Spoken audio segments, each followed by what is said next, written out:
Hi Talk family, and welcome to another episode of Talk the Talk. We are in season 3 and this is episode 5. So exciting. I'm your host Desh, and joining me today is Noelle Tarantino, and she's the service advisor at Mahindra Rivonia, which is part of the North Motor Group. So Noelle is a dedicated individual who takes pride in her role and is passionate about working with cars. She is dedicated and driven and always puts the customer's needs first. She's also nominated for the Motoring Woman of the Year Awards 2023. That's right, you heard me. We are interviewing for 2023 already. There's been over 4,000 nominations, and obviously someone has recognized her contribution, her passion, and her absolute courage when it comes to being part of the after sales department in the motoring trade, and have nominated, and we've selected her to be part of the top 300. So let's welcome Noelle, and as always, this interview is proudly brought to you by Sariti Solutions and Evo by Nedbank.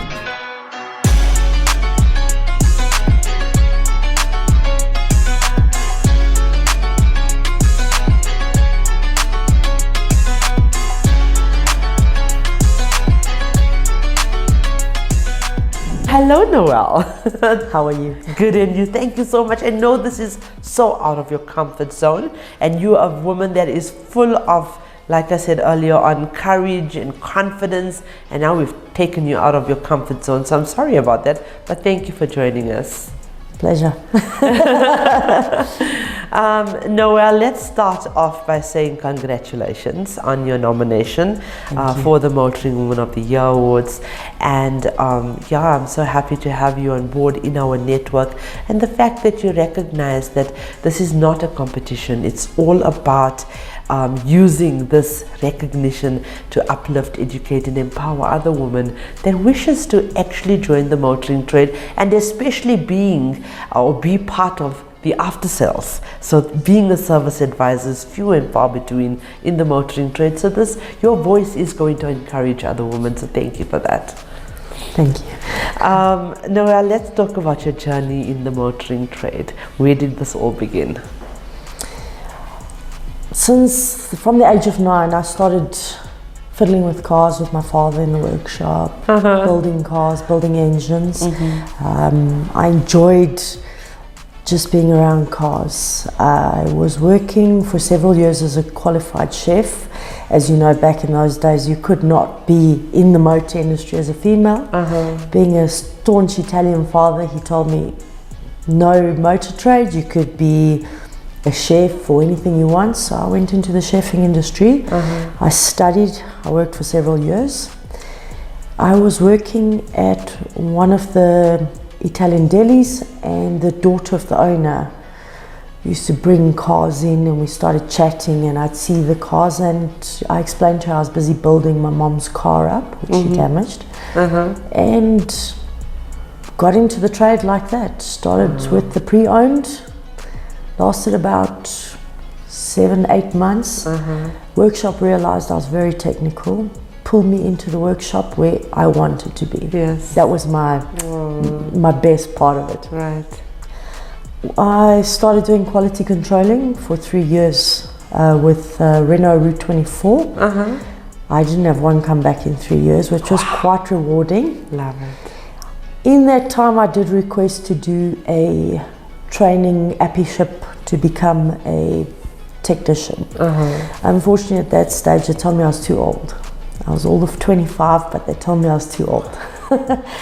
So unfortunately, that dream went out the window, but I pursued on, and I carried on studying in the evening, learning on the internet, all the different things I needed to learn.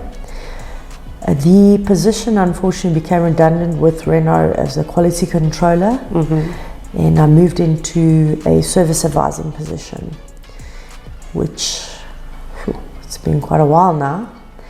I moved on from Route 24 to Renault Northcliffe in Randburg because it was closer to home. I had done the whole travelling bit for a long time.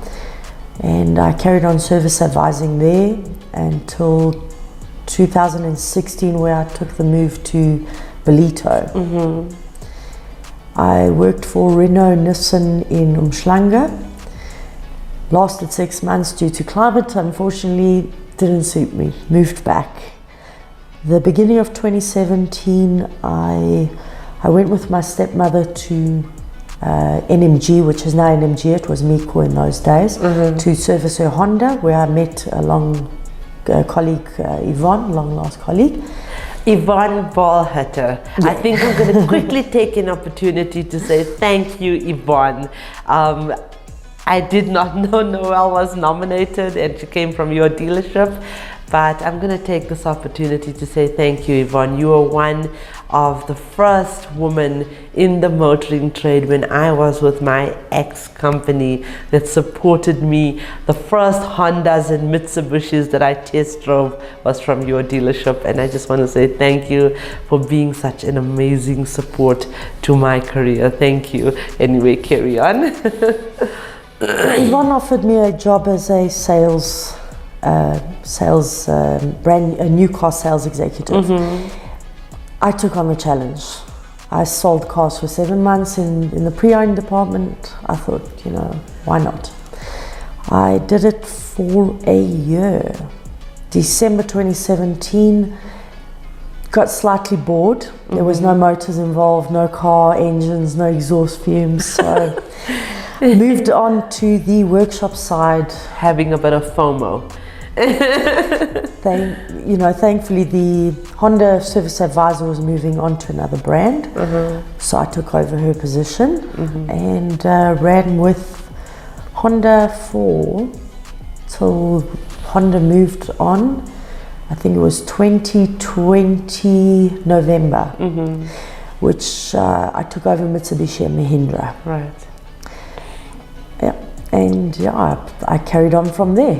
Right, and you are really obviously so passionate, and that's a success story, because I often hear this, that I wanted to be in the motoring trade, but it was not something that was supported back then, and still you found a way to make it happen.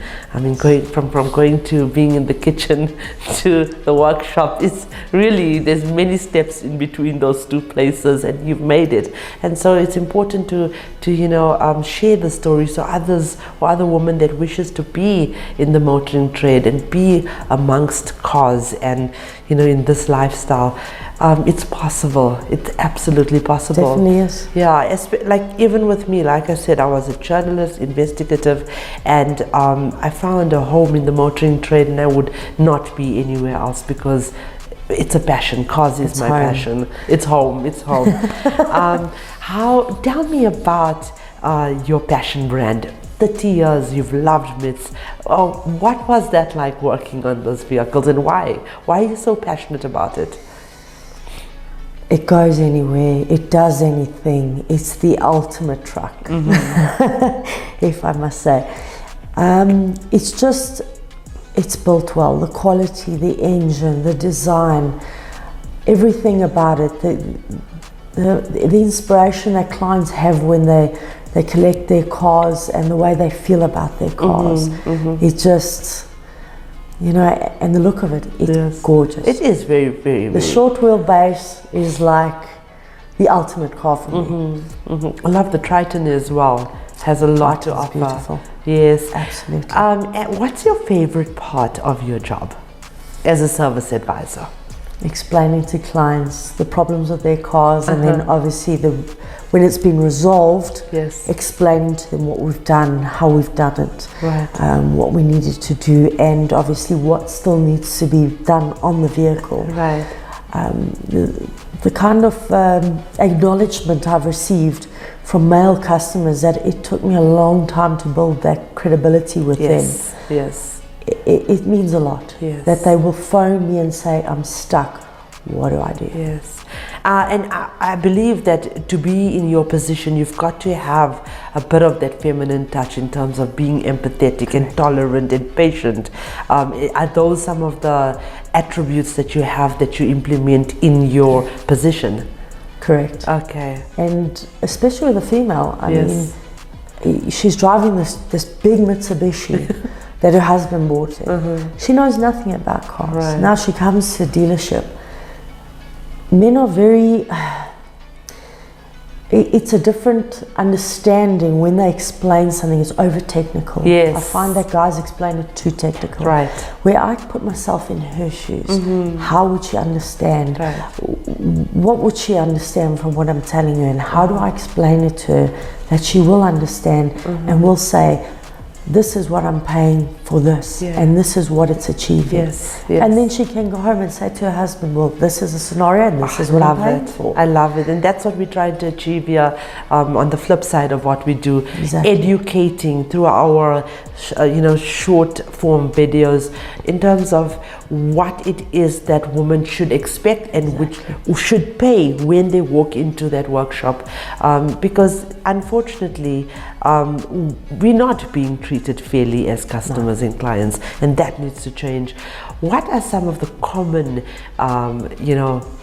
problems? I know you said when we were off air, Tish, Mitsubishi, no issues. But what are some of the common problems that a vehicle experiences or a person experiences with their vehicle, and what can they look out for? And how can they detect the problem? I know we can't cover everything. When it comes to Mitsubishi, nothing. Nothing. That car just goes. There's absolutely nothing I could say. Battery. It's quite a high performance vehicle. There's a lot of electronics in it. Right. Batteries do give you the weirdest symptoms. Okay. And a lot of clients panic when Okay, the maybe I battery should, starts. because you are going to be so biased, because you are a MITS fanatic and you work for Mahindra, let me reposition that question. Okay. When a woman walks into a workshop to service their vehicle, what are the things that she should look out for in terms of costing or pricing? Well, there's a big difference between obviously an authorized dealer in pricing and aftermarket. Right. The difference is the quality of the product. This product has had numerous hours of testing. The vehicle must stop at a certain pace, for instance, brake pads. So it's a specific compound. Right. So a lot of people try the cheap route, buy a brake pad for 700 Rand, where let's say Mitsubishi's cost 1,500. The quality in the compound is so different. Right. So A, it's a harder compound, doesn't last as long. B, it can damage your discs, which costs you a lot more in the long run. And then C, your quality of braking, your noise, all of that gets damaged. You know, and it irritates you. You've got this beautiful creature on the road and you go to a stop. I mean, you've all seen the cars driving and they stop. And it's, there's certain reasons why I emphasize to the client the importance of buying good quality parts. Right. And doing the right service. Right. You know, where the husband will say, no, don't do this. I explain to the wives normally, this is why I suggest it. Yes. And most of the time they go with it and ignore the husband because it's quality over value, over price. Yes, it's value absolutely. cost. What is your opinion about what we do in our trade in terms of a platform that encourages women and that are recognizing women in the motoring trade? It's phenomenal because there's so many women out there that have passion. I can see it in my car clubs. We're a big group of women. Yes. Okay, there are some men and their wives, but we walk away from the cars and the wives sell the motor to the people passing by. What is in it? So it's very important, but I do stress that if you want to get into the motor industry, you've got to have a tough skin. It's not for everybody, but if it's your dream, pursue it the right way. Right. Unlike what I did, I jumped into it. I should have studied. I should have started from the point where I wanted to start.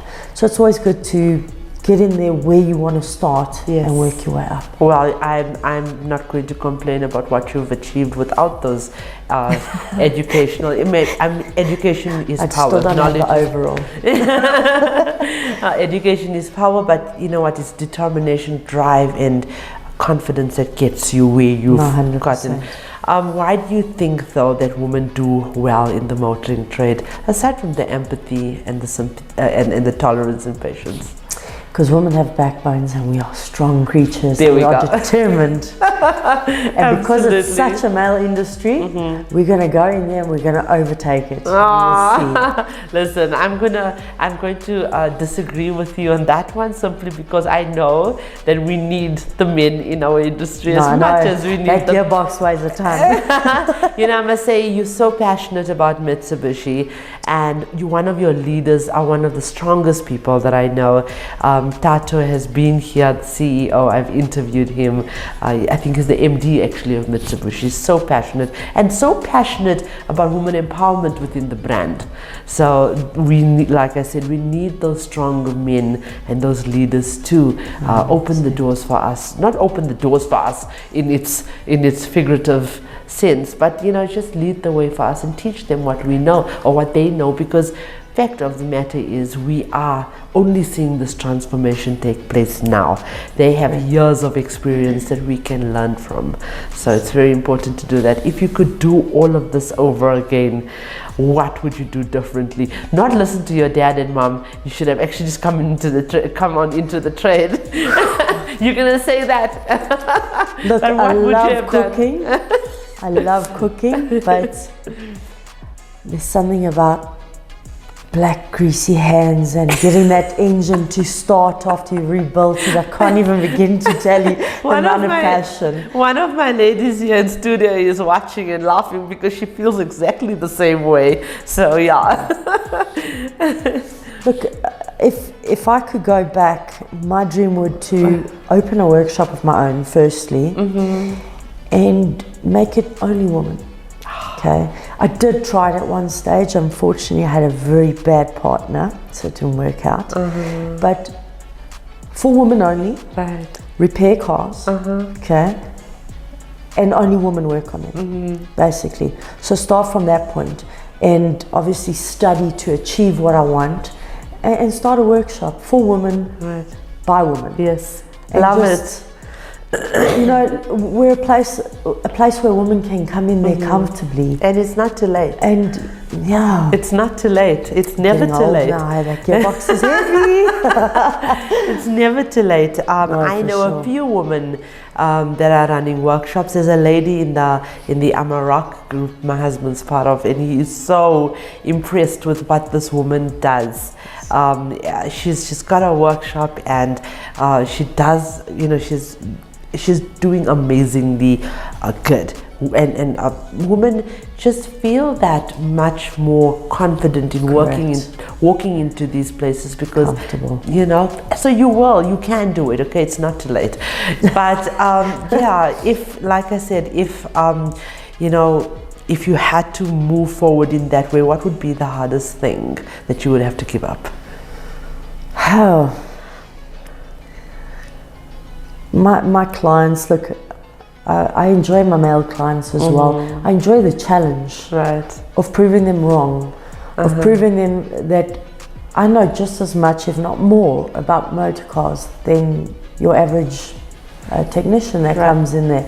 So yeah, it's an interesting challenge for me, and every day is a different challenge. Right. And to build that trust and confidence in an environment that, you know, you've always got to do that little bit extra to better yourself and be recognized, being a female. Right. And it, yeah. Noelle, who inspires you? My father. Oh, Look, the same daddy that said, no, you cannot be in the motoring and trade. now he phones me and says, the engine doesn't turn, come help me. What do I do? Love it. The car is stuck, I need help. So we build cars still to this day together. Wow. We build old classic cars. We've got a little workshop there at the house. And yeah. So he still inspires me, and his knowledge, I mean, for a 70-year-old man, he's full of knowledge. Oh, that's so amazing. Any words of advice for young women, or any woman for that matter, not young women, even 40-year-olds like myself? I'm lying, I'm 21, but any woman that want to actually be in the service environment. If it's what you really love and you want to do it, go for it. You know, get in there, you know, be determined, just against all odds, just go for it. At the end of the day, you know, you won't lose. You've just got to carry on pushing. It's difficult in the beginning, but once you people recognize you and people get familiar with you, believe me, you've built clients for life. You've built staff members for life. Yes. And isn't it very important as well that they stay on top of their game? Knowledge is power. So if you want to be in the after sales arena, you've got to educate yourself. You've got to talk the talk.